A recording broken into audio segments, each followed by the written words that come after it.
ونستغفره ونؤمن به ونتوكل عليه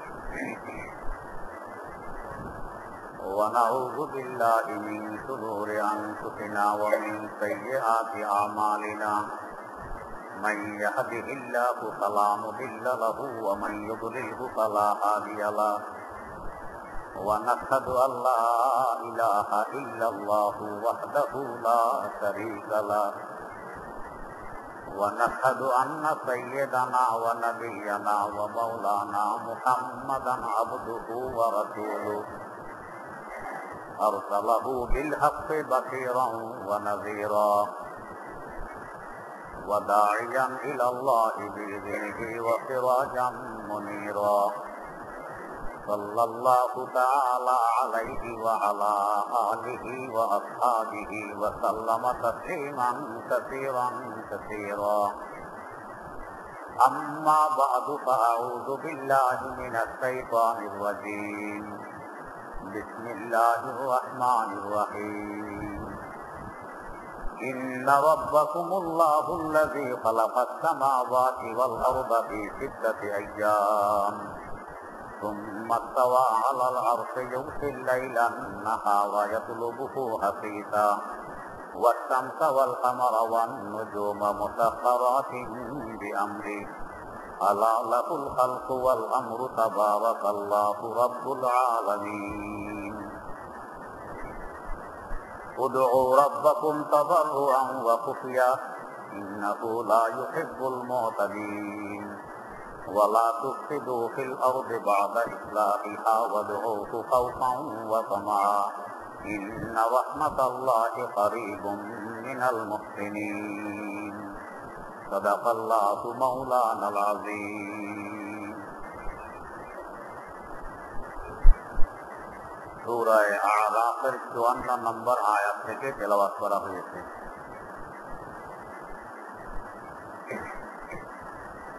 তিলাওয়াতকৃত আয়াতগুলো থেকে প্রথম আয়াত সম্পর্কে গত মজলিসে কিছু আলোচনা হয়েছিল।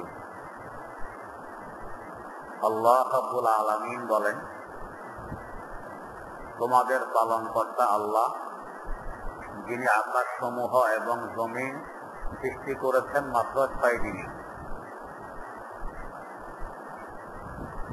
এই সম্পর্কে আলোচনা গত মজলিসে হয়েছিল কিছু। এখানে একটি কথা জানার আছে, আল্লাহ পাক অন্য এক আয়াতে বলেন, আল্লাহ পাক যখন কিছু ইচ্ছা করেন, আইয়াকুলা লাহু কুন ফায়াকুন, কোন বললেই হয়ে যায়, এক মুহূর্ত দেরি লাগে না। এখানেও তো আকাশসমূহ এবং জমিন এগুলো সৃষ্টির জন্য কোন যদি বলতেন সাথে সাথে হয়ে যেত, 6 দিন লাগাইলেন, এর কারণ কি?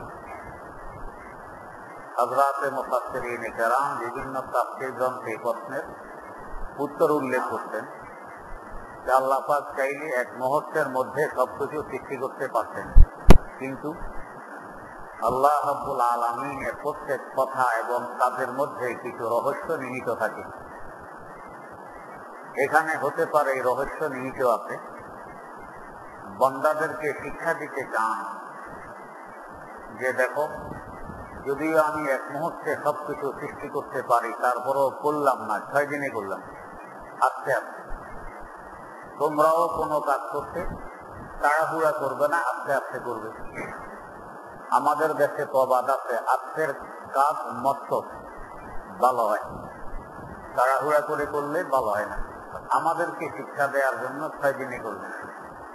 শেখ সাদি রহমতুল্লাহ আলাইহি কারিমার মধ্যে এই নসিহত করে গেছেন যে সবরে গুনেগার তোরা দিগুয়াদ, সবরে গুনেগার তোরা দিগুয়াদ, কে তাজিল কারে সায়াতি গুয়াদ, কে তাজিল কারে সায়াতি গুয়াদ। তো যদি তুমি দিনদার হও, মুত্তাকি হও, পরেজগার হও, ধৈর্য ধারণ করো, তাড়াহুড়া করবা না, বেশি ব্যস্ত হবে না, অস্থির হবে না যে কেন হইল না, কেন হইল না, কেন হইল। কারণ তাড়াহুড়া করা শয়তানের স্বভাব। দিনদার মুত্তাকি পরহেজগারদের স্বভাব তাড়াহুড়া নয়। এদের স্বভাব হবে এরা এদের 16 আনা জীবন এদের মালিক আল্লাহ রাব্বুল আলামিনের কুদরতি হাতে তুলে দিবেন। আল্লাহ পাক যখন যা করবেন এতেই আমি খুশি। আল্লাহ পাক তাড়াতাড়ি করলে আমি খুশি, আল্লাহ পাক দেরিতে করলেও আমি খুশি। তো দিনদার মুত্তাকি পরহেজগারদের অবস্থা হবে এরা ধৈর্য হারা হবে না, এরা ধৈর্য ধারণ করবে। আল্লাহ পাক এই শিক্ষা দেওয়ার জন্য 6 দিনে আসমান এবং জমিন সৃষ্টি করলেন, সাথে সাথে করলেন। এখানে আরেকটি কথা বুঝার আছে, দিন এবং রাত কোথায় হয়? দিন আর রাত হয় যেখানে সূর্য উদয় হয় সেখানে। সূর্য উঠলে দিন, সূর্য ডুবলে রাত। আল্লাহ পাক তো এখনো আসমান জমিন সৃষ্টি করেননি, তার মানে চন্দ্র সূর্য গ্রহ নক্ষত্র এখনো অস্তিত্ব লাভ করেনি। এখানে 6 দিনের কি অর্থ? দিন তো হবে সূর্য উদিত হওয়ার পরে, আর সূর্য উদিত হবে সূর্য সৃষ্টির পরে। এখনো সূর্যের সৃষ্টি হয়নি, তো দিন আর রাত কি করে হয়? এর উত্তর বিভিন্ন তাফসীর গ্রন্থে উল্লেখ আছে, যেখানে উদ্দেশ্য আসলে দিন আর রাত নয়, 6 দিন এবং 6 রাতের যে সময় এটা উদ্দেশ্য। এই সময়টা আমাদেরকে দিন আর রাত বলে বুঝিয়েছেন মাত্র। যেমন বেহেশতের মধ্যে দিন এবং রাতের কথা আছে, বেহেশতের মধ্যে সময়ের কথা আছে, অথচ বেহেশতে সূর্য নেই, সেখানে সূর্য উদিত হওয়ার কথাও নেই, সূর্য অস্ত যাওয়ার কথাও নেই। তো সেখানে দিন রাত কিভাবে হবে? তো সেখানে যেভাবে সময় নির্ধারণ হবে, এখানেও সূর্য সৃষ্টির আগে আল্লাহ পাক আসমান জমিন যে সৃষ্টি করেছেন এখানে ওভাবেই সময় নির্ধারণ করেছেন। আর বাস্তব জবাব হইল, সময় আমার আপনার কাছে, আমাদের কাছে কখনো সময় হয় অতীত, কখনো হয় ভবিষ্যৎ, কখনো হয় বর্তমান। কেন? আমরা সাময়িক এই জন্য। আল্লাহ রাব্বুল আলামিন সাময়িক নন, তার অবস্থা হইল আল-আনা কামা কানা ওয়ালাম ইয়ালকা যাওয়ালা। এখন যেমন আছেন তেমন থাকবেন, ভবিষ্যতেও পিছনেও তেমন ছিলেন। এখন যেমন আছেন পিছনেও তেমন ছিলেন, ভবিষ্যতেও তেমন থাকবেন। আল্লাহ রাব্বুল আলামিনের কাছে রাত দিন, অতীত বর্তমান ভবিষ্যৎ সব এক সমান, ওনার কাছে কোনো ব্যবধান নেই। সূর্য সৃষ্টির পরে যে অবস্থা, সৃষ্টির আগেও ওই অবস্থা, কোনো ব্যস্ত নেই। আল্লাহ রাব্বুল আলামিন দিন রাত বলে নির্দিষ্ট সময় বুঝাইয়েছেন, আসলে রাত আর দিন বুঝানো উদ্দেশ্য নয়। যাই হোক, আল্লাহ রাব্বুল আলামিন 6 দিনে জমিন এবং আকাশসমূহ সৃষ্টি করলেন। রবিবারে এবং সোমবারে জমিন, মঙ্গল আর বুধবারে জমিনে বসবাসকারীদের থাকা খাওয়ার জন্য যা কিছুর প্রয়োজন এগুলো, খনিজ দ্রব্য থেকে নিয়ে মহাশূন্যের পাকপাখালি পর্যন্ত। বৃহস্পতি এবং শুক্রবারে আকাশসমূহ। এভাবে 6 দিনে এগুলো সব সৃষ্টি করার পর সুম্মা তাওয়া আলাল আরশ, উপবিষ্ট হলেন আরশে মুআল্লা। আরশ বলা হয় তখ্তকে, আরশ বলা হয় যেখানে বাদশা উপবিষ্ট হয়, এটাকে বলে আরশ। আল্লাহ রাব্বুল আলামিন আরশে উপবিষ্ট হইলেন।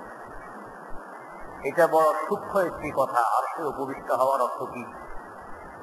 যারা সাধারণত মযহাব মানে না, বুঝবুদ্ধির অভাব, বুঝবুদ্ধি থাকলে তো মযহাবই মানত। যেমন যারা ইসলাম মানে না, নাস্তিক, সে বুঝবুদ্ধির অভাব, বুঝবুদ্ধি থাকলে তো ইসলামই মানত। বুঝবুদ্ধি যে নেই তার প্রমাণ হলো ইসলাম মানে না। ঠিক তেমনি ভাবে বুঝবুদ্ধি থাকলে মযহাব মানত, মযহাব যে মানে না এটাই দলিল বুঝবুদ্ধির অভাব। এরা বলে আল্লাহ পাক আরশে মুআল্লার মধ্যেই থাকেন, ওখানে সোজা দাঁড়াই আছেন। এই আকীদা ভ্রান্ত। কোরআনে কারীমের কিছু আয়াতকে বলে মুহকামাত, কিছু আয়াতকে বলে মুতাশাবিহাত। মুতাশাবিহাত আয়াতগুলো সম্পর্কে আহলে সুন্নাত ওয়াল জামাতের আকীদা এবং বিশ্বাস, আল্লাহ পাক যেভাবে বলছেন আমরা এভাবে মানি। তার ব্যাখ্যা বিশ্লেষণ আমাদেরকে জানাননি, এই জন্য আমরা জানি না। যেমন আল্লাহ পাক তার হাতের কথা বলছেন, ইয়াদুল্লাহি ফাওকা আইদিহি। আল্লাহ রাসূল সাল্লাল্লাহু আলাইহি ওয়াসাল্লাম যখন হুদায়বিয়ায় হযরতে সাহাবায়ে কেরাম রাদিয়াল্লাহু তাআলা আনহুমকে বায়াত করাইলেন, বায়াতে জিহাদ। ওনাদের হাত হুজুরের হাতের সাথে হাত দিয়ে বায়াত করতেছেন। আল্লাহ পাক বলেন, এখানে শুধু আমার নবী আর সাহাবাদের হাতে নয়, আমার হাতের উপরে ছিল। আল্লাহ পাকের হাতের কি অর্থ, এই ব্যাখ্যার বিশ্লেষণ আমাদেরকে জানানো হয়নি। আমরা এটা বলতে পারবো না, বস হাত আছে, কি অবস্থায় আছে, আমাদের মতো হাত না অন্য কিসের মতো, এটা আমরা জানি না। তেমনি ভাবে আল্লাহ রাব্বুল আলামিনের নলা আছে, কাফ। আল্লাহ রাব্বুল আলামিনের চেহারা আছে, ওয়াজহ, ওয়ায়াবকা ওয়াজহু রাব্বিকা যুল জালালি ওয়াল ইকরাম। এখন এর চেহারা কি রকম, এটা আমাদেরকে জানাননি, তা আমরা ব্যাখ্যা বিশ্লেষণ সহকারে বলতে পারবো না। এটা আহলুস সুন্নাত ওয়াল জামাতের আকীদার বিষয়। এখানে প্রশ্ন, আল্লাহ পাক বলতেছেন চেহারা আছে, বলতেছেন হাত আছে, বলতেছেন তার নলা আছে, বলতেছেন এই সমস্ত। তাহলে কেন আমরা জানবো না? জানলে অসুবিধা কি? বা আমাদের হাত যেভাবে এভাবে আছে মানলে অসুবিধা কি? অসুবিধা হইল আল্লাহ পাক কোরআনের আরেক আয়াতে বলেন, লাইসা কামিসলিহি শাই, লাইসা কামিসলিহি শাই। আল্লাহ রাব্বুল আলামিনের মতো কোনো বস্তু নেই, সব বস্তু থেকে তিনি আলোচ্য লক্ষ্য। তাহলে আমাদের হাত তো একটা বস্তু, তো বোঝা গেছে আল্লাহ পাক এরকম নন, তার হাত এরকম নয়। আমাদের পা একটা বস্তু, আল্লাহ পাকের পা এরকম নয়। কেন? লাইসা কামিসলিহি শাই, কোনো কিছুর মতো নন তিনি। আমাদের চেহারা একটা বস্তু, আল্লাহ পাক বস্তু থেকে ঊর্ধ্বে, এই জন্য বলতে বাধ্য। যেভাবে আল্লাহ পাক বলছেন আমরা এভাবে ঈমান আনি, বিশ্বাস করি, তবে তার ব্যাখ্যা বিশ্লেষণ আমরা জানি না। যারা মযহাব মানে এরা জানার দাবি করে, আমরা জানি আমাদের হাত যেরকম এরকম আছে, আল্লাহ মাফ করুক। যদি এরকম থাকে, আমাদের চেহারা যেরকম এরকম আছে, আমাদের নলা যেরকম এরকম আছে, আর আরশের মধ্যে তিনি উপবিষ্ট আছেন, তাহলে বলতে হবে তিনি আরশের মুখাপেক্ষী। যেমন আমি এখানে মিম্বরে বসা আছি, আমাকে বসতে হলে মিম্বরটা লাগবে। মিম্বর না থাকলে আমি এখানে এভাবে বসতে পারতাম না, অন্য কিছুতে বসা লাগবে। তাহলে আগে মিম্বর না আগে আমি? মিম্বর আগে এখানে আছে, এরপরে তো আমি বসতাম। মিম্বর আমার আগে, যদি আমি আগে আসছি, এখন মিম্বর নাই, তো বসবো কোথায়?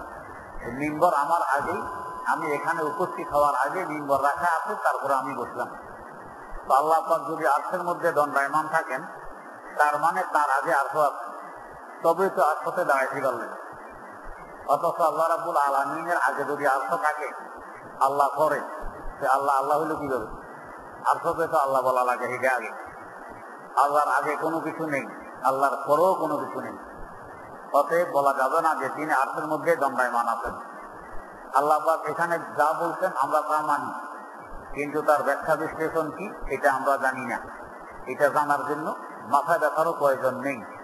আল্লাহ পাক জিজ্ঞেস করবেন না যে আমি আরশের মধ্যে দাঁড়াইয়েছিলাম যে কোন দিকে ছিলি, আরশের যে দাঁড়াইয়েছিলাম আমি কি লম্বা অবস্থায় ছিলাম, না খাটো অবস্থায় ছিলাম, না মোটা অবস্থায় ছিলাম, না কষ্ট অবস্থায় ছিলাম, না কালো অবস্থায় ছিলাম, এই সমস্ত প্রশ্ন আমাদেরকে করা হবে না। এগুলো নিয়ে মাথা ব্যথারও আমাদের প্রয়োজন নেই। যেভাবে বলছেন এভাবে আমরা মানি, ব্যাখ্যা বিশ্লেষণ জানি না, জানার প্রয়োজনও বোধ করি না।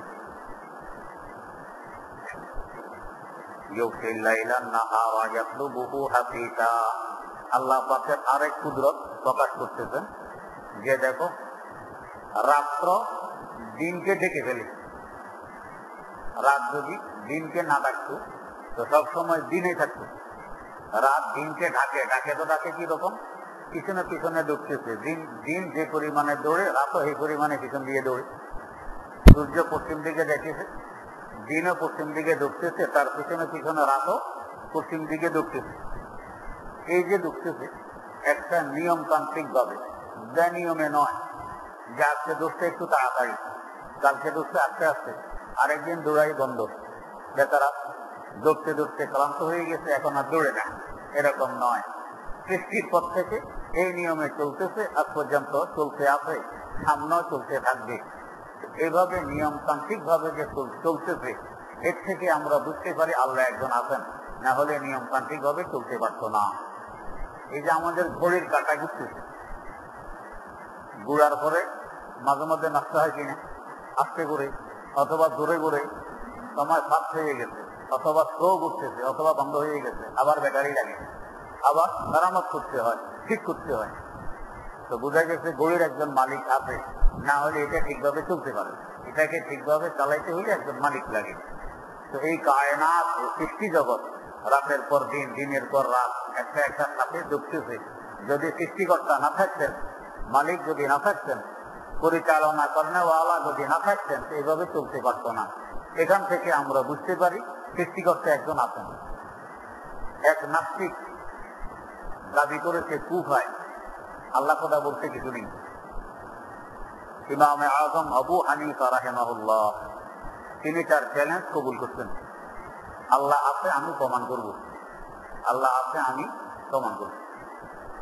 দিন তারিখ ঠিক হইল, হাজার হাজার মানুষ নাস্তিকের সাথে ইমামে আযমের বহস, তর্ক অনুষ্ঠান, যুক্তি অনুষ্ঠান, সব মানুষ হাজির, নাস্তিকে উপস্থিত, কিন্তু ইমামে আযম নেই। কিছুক্ষণ অপেক্ষার পর নাস্তিক হুঙ্কার ছাড়ছে, দেখছো তোমাদের ইমাম আমার সাথে পারবানা যুক্তি দিয়ে এই জন্য অনুপস্থিত, বাজবে, আসবেন। অনেকক্ষণ পরে তিনি আসবেন। আসার পরে নাস্তিকে প্রশ্ন করে, আমরা এত আগে এসে সকলে অপেক্ষায় আছি, তুমি দেরি করছো কারণটা কি? উনি বলেন যে ভাই, আমি যেখানে থাকি ওখান থেকে এখানে আসতে মধ্যখানে একটি নদী পড়ে, নদী, নদীতে কোনো পোল কালভার্ট নেই, ব্রিজ নেই, নৌকা, নদীর পাড়ে এসে দেখি কোনো নৌকাও নেই। এখন আমি এই পাড়ে আছি কি করে? তো নদীর পাড়ে এমনি বসে অপেক্ষায়, নৌকা টোকা পাইলে এখানে আসবে, কিন্তু কোনো নৌকা আসলো না। আমি দেখতেছি নদীর পাড়ে একটি মোটা গাছ, গাছেটা অটোমেটিক কাটা হয়ে গেছে, বরাত মরাত নেই, কোনো মিস্ত্রি নেই।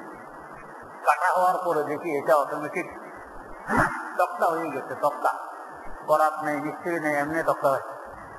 তো এরপরে দেখি তক্তা এগুলো একটির সাথে আরেকটি জোয়া লেগে নৌকা হয়ে গেছে, মিস্ত্রি ছাড়া।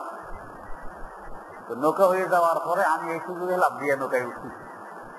এখন মাঝি মাল্লা ব্যতীত নৌকাইটা নদীর এই পার থেকে এই পাড়ে এসে বৃষ্টি, এরপরে আমি এই মঞ্চে আসতে পারছি। এই কারণে দেরি হয়েছে। তা একটা গাছ নিজে নিজে কাটা, আবার চিরা, তক্তা হওয়া, এরপরে নৌকা হওয়া, নৌকা আবার এই পাড়ে মাঝি মাল্লা ব্যতীত আসা, এই জন্য দেরি হয়েছে। নাস্তিক তো আরো সুযোগ পেয়ে আরো বড় হুঙ্কার।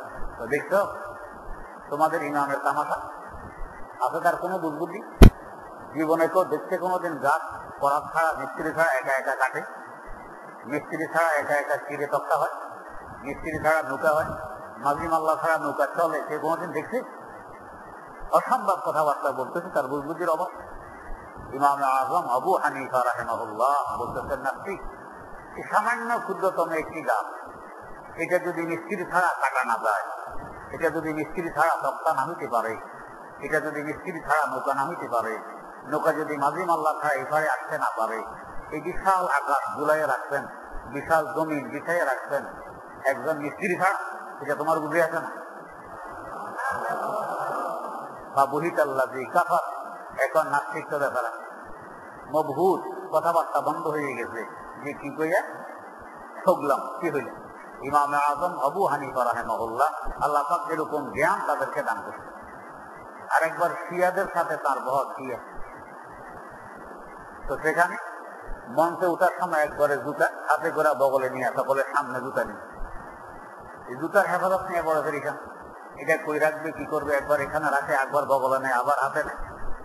তো শিয়া যার সাথে ওনার বহস হবে, সে কয়, এই দেখছো তোমাদের ইমানের অবস্থা, জুতা এক জোড়া নিয়ে এসে ব্যস্ত হয়ে করছে, এটা কোথা রাখবে, কি করবে, একবার হাতে নেয়, একবার বগলে নেয়, একবার এখানে রাখে, একবার এখানে রাখে। এতটুক জিনিসের কোরবানি সে শেষ করতে পারবে এই জুতা নিয়ে? এই তুমি জুতা নিয়ে অবস্থা।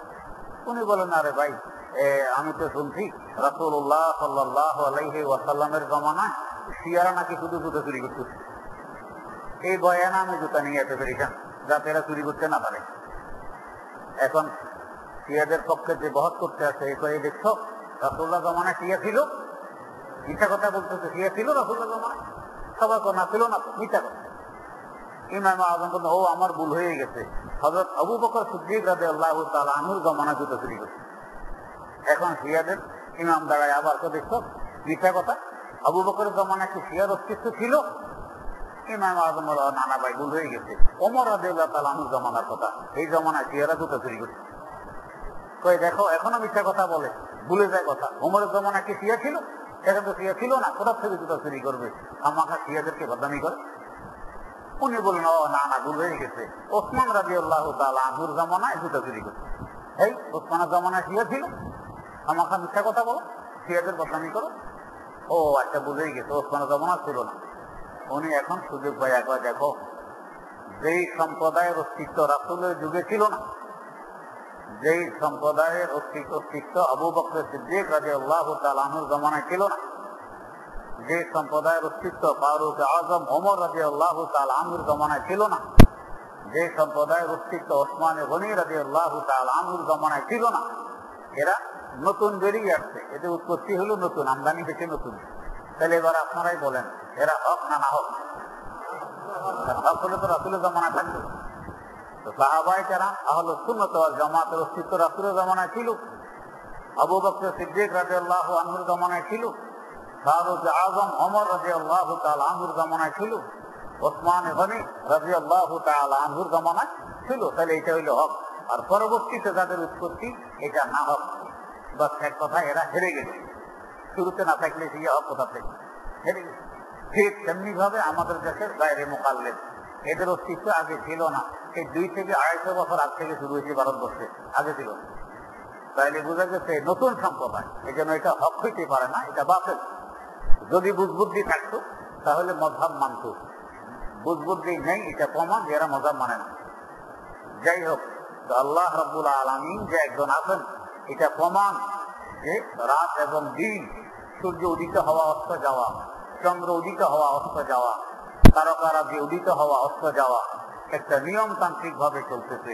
বোঝা গেছে কালানেওয়ালা একজন আছেন, না থাকলে এইভাবে চলত। একটা জুতা দেখলে বুঝে আছে পাটা কত বড়, বুঝে আছেন? কি বাচ্চার জুতা না বুড়ো মানুষের জুতা? জুতা দেখলে বুঝে আছে। পায়ের দাগ দেখলে বুঝে আছে পাটা কত বড়। ঠিক এই বিশাল আকাশ, এই বিশাল জমিন, এটা দেখলেও বুঝে আছে না যে বানানেওয়ালা কত বড় একজন আছে। আল্লাহ রাব্বুল আলামিন তার অস্তিত্বের প্রমাণ দিতেছেন। রাত দিনের পিছনে পিছনে দৌড়ে, দিনকে ধরার জন্য, কিন্তু যতই দৌড়বে দিন সেই গতিতে আগের দিকে ঢুকছে। আপনি যদি ছায়াকে ধরার জন্য ছায়ার পিছনে পিছনে দৌড়েন, আপনার গতি যত বাড়বে ছায়ার গতিও সমপরিমাণ বাড়বে, আপনি জিন্দিগিতে ধরতে পারবেন না। হ্যাঁ, যদি ছায়াকে আপনি আপনার কাজে আপনার আনুগত্য বানাইতে চান তো উল্টা দিকে দৌড়েন। ছায়া যেদিকে, উল্টা দিকে দৌড়লে এখন ছায়া আপনার পিছনে পিছনে দৌড়ছে। ছায়ার পিছনে দৌড়লে জীবন দেখতে পাবেন। দুনিয়াটাও এরকম, এটা একটা ছায়া। দুনিয়ার পিছে যত দৌড়বেন দুনিয়া আপনার আগে আগে দৌড়বে, আর দুনিয়াকে পিছ দিয়ে দৌড়বেন দুনিয়া আপনার পিছনে পিছনে দৌড়বে।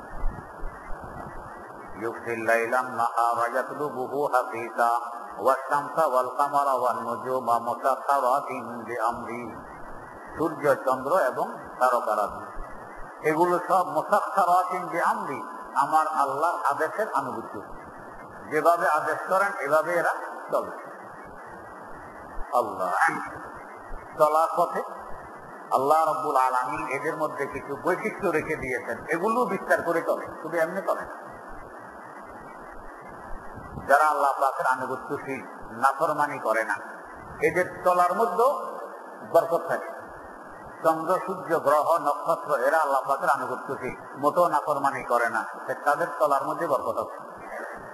দেখবেন সূর্য চলতেছে, গাছের ছায়ার কারণে এখানে সূর্যের তাপ, সূর্যের আলো পড়তেছে না, রৌদ্র পড়ে না, এখানে দান হয়। গাছের ছায়া দান হয় না। এখানে অন্য কোনো ফসল করলে হয়? হয় না। কেন?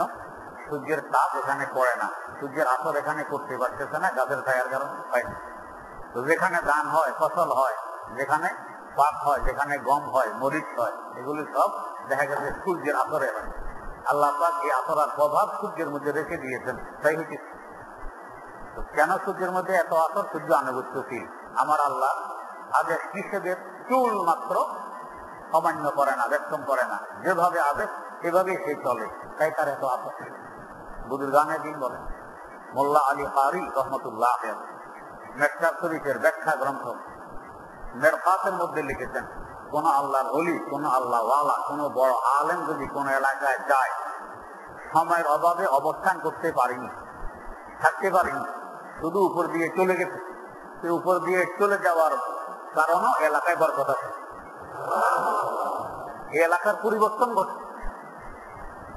উত্তরবক্ত কারি ইব্রাহিম রহমতুল্লাহ আলাই, আমাদের কুমিল্লার উজানির পীর কারি ইব্রাহিম রহমতুল্লাহ, তার একটি কারামত, যত জায়গায় তিনি তার জীবদ্দশায় মাহফিল করে গেছেন, যত জায়গায় তার মাহফিল হয়েছে, কত জায়গায় একটি কওমি মাদ্রাসা প্রতিষ্ঠা লাভ করছে।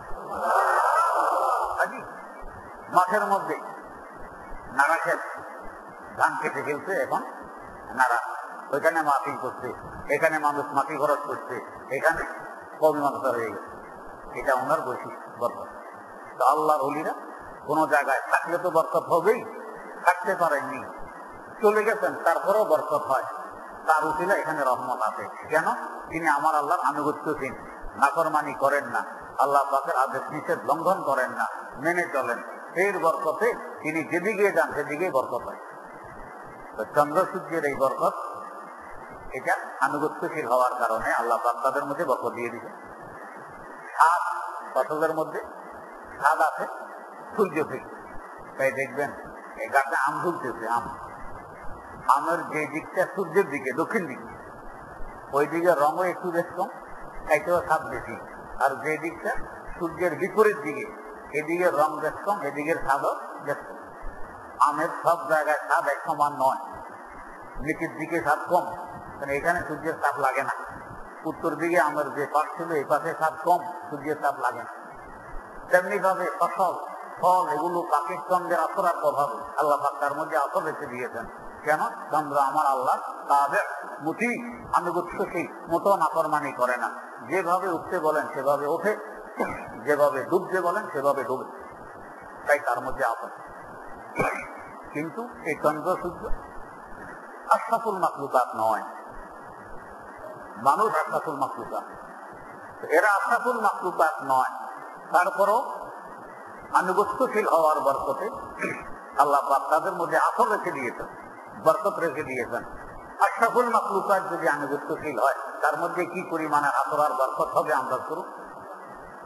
এই জন্য আল্লাহর কোন ওলি কোন এলাকায় আসলে, বড় আলেম কোন এলাকায় গেলে যথাসাধ্য তাকে একটু সেখানে রাখার ব্যবস্থা করা, বাচ্চা কাচ্চাদেরকে তার সামনে এসে দোয়া চাওয়া, এটা নিয়ম। কারণ ওনার বরকতে পরিবর্তন করবে, পরিবর্তন করবে। আল্লাহ পাক এলাকাকে এলাকা পরিবর্তন ঘটাই দেন। হযরত খাজা মঈনুদ্দিন আজমিরি রহমতুল্লাহ আসছেন তো সমরকন্দ থেকে, সমরকন্দ থেকে আসছেন। ফকি আবুল লাইস সমরকন্দি অনেক বড় ফকি ছিলেন, মুফতি ছিলেন। ওনার মুখ থেকে ওনাকে খেলাফত দেন ওনার পীর ও মুর্শিদ হযরত খাজা ওসমান হারুনি রহমতুল্লাহ আলাইহি। সেখানে মাথায় পাগড়ি পরাই দেন, খেলাফত দেন, দিয়ে বললেন, মঈনুদ্দিন, ভারতবর্ষের হেদায়েতের দায়িত্ব তোমার, যাও ভারতে। তবে জায়গাতে লাহোর দিয়ে ডুববা, লাহোর দিয়ে ভারতে ডুববা। এরপরে বললেন যে দেখো, লাহোরে একজন শেরে খোদা, ভারতবর্ষের একজন সিংহ লাহোরে আছে, তার সাথে যাতে কোনোদিন বাড়াবাড়ি না হয়, তার আদব, তার ইজ্জত রক্ষা করে চলবা। যার কথা বলতেছেন তিনি আল্লাহ খাজা আলী আল হাজবিরি দাতাগঞ্জ বক্স রহমতুল্লাহ আলাইহি। তখন কিন্তু তিনি জিন্দানে ইন্তেকাল করতেন।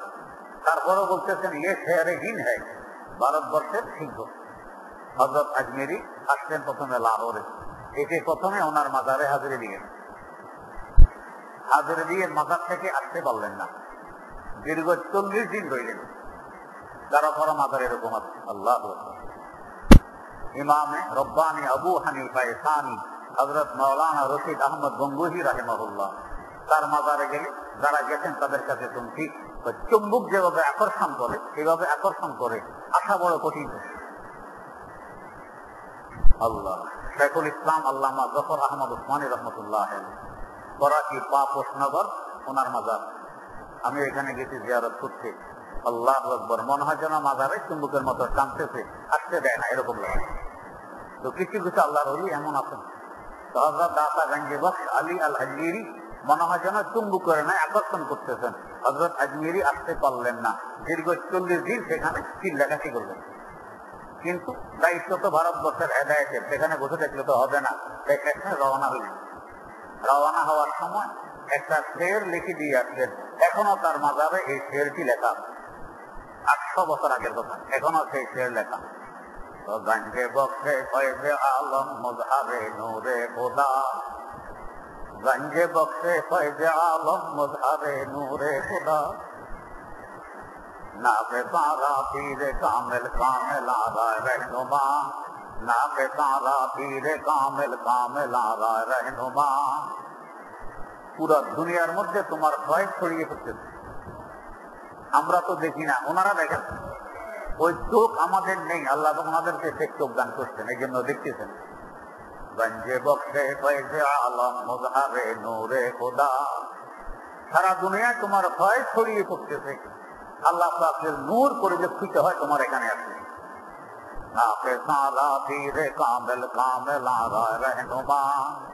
যারা অসম্পূর্ণ তাদের জন্য তুমি কামেল কি, আর যারা ঠিক, যারা কামেল তাদের জন্য তুমি পথ প্রদর্শক। এই শের লেখে এখান থেকে বিদায় হয়ে আসলেন। এই ভারতবর্ষে আসলেন, ভারতবর্ষে বিভিন্ন জায়গায় সফর করলেন, কি পরিমাণ বরকত হইল। তারে লাহোর দিয়ে ঢুকে ভারতবর্ষের সফর পর্যন্ত শেখুল হাদিস আল্লামা জাকারিয়া রহমতুল্লাহ আলাইহি তারিখে মাসায়েখে চিশতের মধ্যে লিখেছেন, 90 লক্ষ কাফের ইসলাম গ্রহণ করে গেল। কি পরিমাণ বরকত হয়েছে আমরা শুনি। আরেকজন ইংরেজ দেখে গেছে যে 99 লক্ষ কাফের তার হাতে ইসলাম গ্রহণ করছে। কেমন বরকত! আল্লাহর ওলিরা যেখানে যায় আল্লাহ পাকের পক্ষ থেকে কিছু বরকত নিয়ে যায়। থাকতে পারেন নাই, শুধু হেঁটে গেছেন, উপর দিয়ে সফর করে গেছেন, তারপরও তার বরকত হয়। কেন? ওনারা আনুগত্যশীল, আশরাফুল মাখলুকাত। চন্দ্র সূর্য এগুলো আল্লাহ রাব্বুল আলামিনের হুকুমের তাবে, মুসাখখারাতিন বিআমরি, আমার আল্লাহর আদেশ নিষেধের কর্মবদ্ধ তাবে, যেভাবে বলেন এভাবে চলে, এই জন্য এদের এত বরকত। আলা লাহুল খালকু ওয়াল আমর, হুঁশিয়ার, খুব খেয়াল করে শোনো, কি লাহুল খালকু ওয়াল আমর, সৃষ্টি করতে পারেন একমাত্র তিনি, আদেশ নিষেধের ক্ষমতাও একমাত্র তার, অন্য কারো এই ক্ষমতা নেই। কেউ সৃষ্টি করতে পারবে না, আদেশ নিষেধের ক্ষমতাও তার। আর আমরা যারা দুনিয়ার ক্ষমতায় বসি, এরা ওনার আদেশ নিষেধ গুলো আমরা কার্যে পরিণত করি, ওনার গুলো বাদ দিয়ে নিজেরাই করতে গেলে বিপদের সম্মুখীন হই। আজকে হই নাই তো কালকে হব। তাবারাকাল্লাহু রাব্বুল আলামিন, সমগ্র জাহানের পালন কর্তা, বড় বরকতময় আল্লাহ রাব্বুল আলামিনের পক্ষ থেকে বরকত আসে। কি অর্থ বরকতের? বরকতের এক অর্থ হইল অল্প জিনিসে অনেক কাজ হওয়া। যেমন 1 কেজি চাল 8 জন মানুষ খেতে পারবে, 20 জনে খেতে, সকলের পেট ভর্তি হয়ে গেছে 1 কেজি চালে 20 জন মানুষ, এটাকে বলে বরকত। অল্প জিনিসে অনেক কাজ, এটাকে বরকত বলে। টাকা আছে 20টা, কিন্তু কাজ হয়ে গেছে 20,000 টাকা, এটাকে বরকত বলে। এই এক বরকত। আল্লাহ রাব্বুল আলামিনের কুদরত, আল্লাহ রাব্বুল আলামিন এমন যে উনি বরকতময়। আল্লাহকে অনুসরণ করে চললে এরকম অল্প জিনিসে অনেক কাজ হয়। না হয় দেখবেন আমাদের দেশে যারা বিশেষ করে প্রাইভেট কোম্পানিতে চাকরি করে, বড় বড় কোম্পানি, 1 লক্ষ, 2 লক্ষ, 3 লক্ষ, 5 লক্ষ পর্যন্ত বেতন আছে, 5 লক্ষ। আর আমাদের কওমি মাদ্রাসায় যে সমস্ত হুজুররা পড়ান, এদের বেতন তো মোটেও নাই, অধিকার 5,000, 6,000, কোথায় 5 লক্ষ, কোথায় 5,000, হাজার আর লাখের বেতন। কিন্তু ওরা যেভাবে চলে এরাও সেভাবেই চলে, মোটেও বেতন নেই। বরং খোঁজ নিয়ে দেখুন, ওরা ঋণী, এরা মোটেও ঋণী নয়। বরং দেখা গেছে যে যত ধনী সে তত ঋণী। আর কওমি মাদ্রাসা এরা 5,000, 6,000 অধিকার হয়, এরা ঋণী নয়। কেন এভাবে চলতে পারতেছে? এটাকে বলে বরকত। আল্লাহ পাক এখানে বরকত দান করতে জন্য পারে। আমার কাকা যান হযরত মাওলানা নজির আহমদ রাহিমাহুল্লাহ পাবনা শিবপুর মাদ্রাসায় পড়াইতেন। তো স্বাধীনের পর ওনার অজিফা ছিল মাত্র 150 টাকা, মাদ্রাসা থেকে 150 টাকা পাইছিল। তো যাইতেছেন রেলগাড়িতে, ওনার পাশে আরেক জেন্টেলম্যান বসা, উনিও দেখেছেন এদিকে। কথায় কথা চাচা যান এর খবর সে জানলো, তার খবর চাচা যান জানলেন। সে 900 টাকা বেতন পায়, চাচা যান 150 টাকা অজিফা পান। সে জিজ্ঞেস করে আপনার জায়গা জমিন কি পরিমাণ? তো আমার জায়গা মাত্র 15 ঘন্টা। তো আমাদের নিচু এলাকা, বর্ষাকাল, তখন হিরি ছিল না, প্রায় জল যেত, ফসল নষ্ট হয়ে যেত। আর যদি হইতো তো গন্ডায় 1 মণ হইতো, মানে বছরে 15 মণ ধান পেত। 15 মণ। আপনার সংসারের সদস্য কতজন? তো আমার 4 ছেলে, আমরা 2 জন, মোট 6 জন। ছেলেরা কি করে? তো সবাই লেখাপড়া করে, তার মানে সব খরচের খাত, আয়ের কোনো খাত নেই। হুজুর আপনি কি বলতেছেন? মাত্র 15 ঘন্টার জমি, অজিফা পান 150 টাকা, 4 ছেলে লেখাপড়া করে, সব খরচ, গায়ে দেখিয়ে তো লম্বা জামা ফিটফাট, যে কি করে সম্ভব হয়? আমার 1 ছেলে এখনো দুধ পান করে, 900 টাকা বেতন পাই, তারপরেও মাসের শেষে ঋণ করে চলতে হয়। এটা তো বুঝে আসে না। তো চাচা যান বলতেছেন আপনার বুঝে আসে না, আমার আছে। তো কিভাবে আছে? তো আপনার থেকে যা শুনলাম আর আমার থেকে যা শুনলেন, আমি এমন এক জায়গায় থাকি যেখানে নামাজ ছেড়ে দেওয়া তো দূরের কথা, জমাত ছাড়াও সম্ভব হয় না। আমাকে বাধ্যতামূলক জমাতে নামাজ পড়তে হয়। আর আপনি যেখানে আছেন জমাত দূরের কথা, নামাজ পড়াই সম্ভব হয় না। তো এই বেতনের কারণে আমি 150 টাকা দিয়ে